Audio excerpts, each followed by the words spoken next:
Hello, bonjour, and ahoy.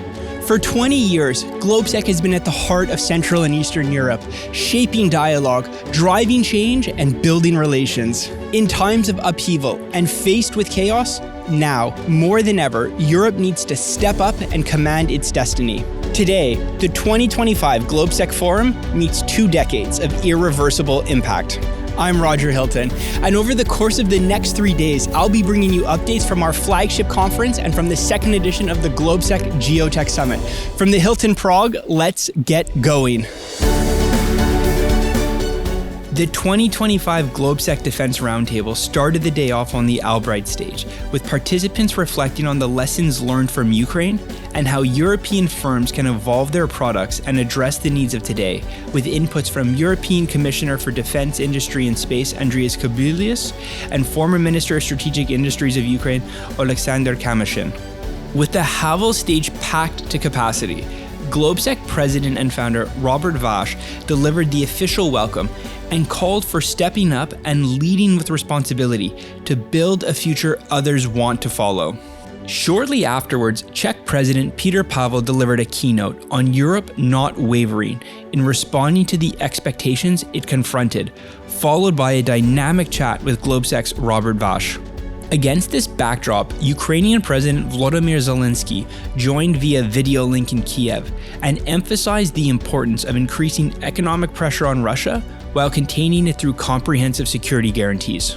Back on the Schwarzenberg stage, the Geotech Summit, voices from the public and private sector as well as think tank engaged in an energetic exchange about securing and redefining critical infrastructure in the digital era.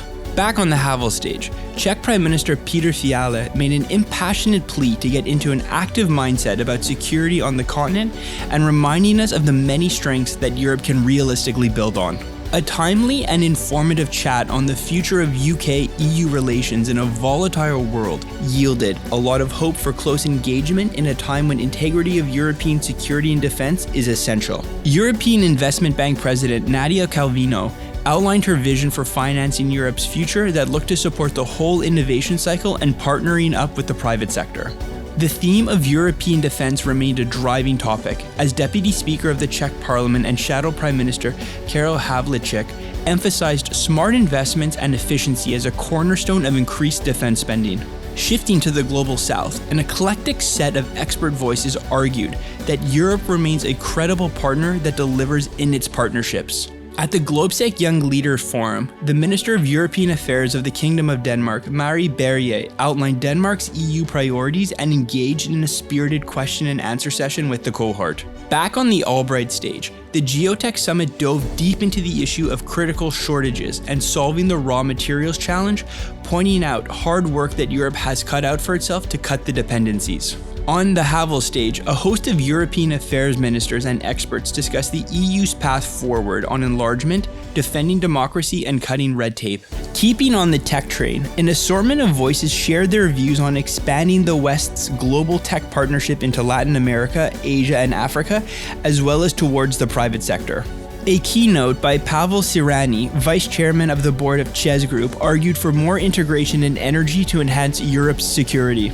To round out the day, a multifaceted panel of government voices expanded on energy integration as the key to resilience while remaining open to collaboration beyond Europe. What an inspiring first day of opinions, expert inputs, and strategies. But we're not going anywhere. Follow us on social media and see you on day 2.